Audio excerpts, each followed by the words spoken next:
حضرت عمر کے زمانے میں نا ایک نوجوان تھا، نیک تھا، مسجد جایا کرتا تھا رات کو۔ تو مسجد جا رہا تھا تو رستے میں ایک عورت نے دعوت گناہ دی، ابن عساکر نے اس کو لکھا ہے۔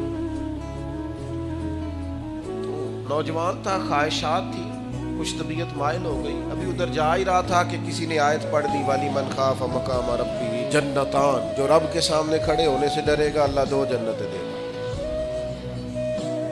واقعی ڈر گیا،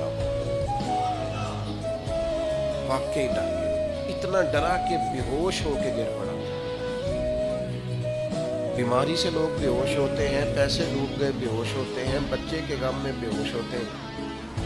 سچ بتاؤ، کبھی خوف خدا سے بھی بے ہوش ہوتا بھی دیکھا؟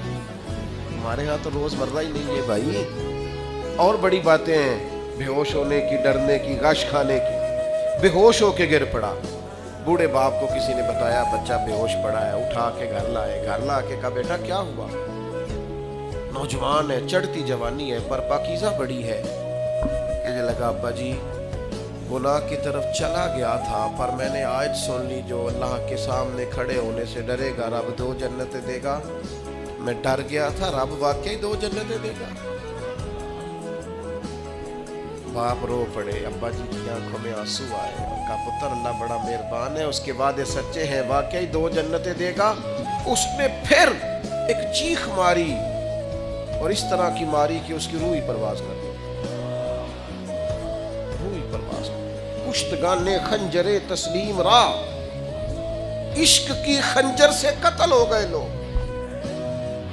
صبح حضرت عمر کو پتہ چلا کہ انہوں نے تو رات جنازہ بھی پڑھ دیا، تدفین بھی کر دی۔ جناب عمر فرمانے لگے اتنا نیک نوجوان خوف خدا سے دنیا سے چلا گیا، مجھے کیوں نہیں بلایا، میں جنازہ پڑھتا۔ فاروق اعظم فرما رہے ہیں میرا شوق تھا میں اس کا جنازہ پڑھتا۔ کہا حضور آپ کو تکلیف نہیں دی؟ فرمایا بتاؤ قبر کہاں ہے؟ تے کامل پیر انہاں دے باہو قبر جنہ دی جیوے۔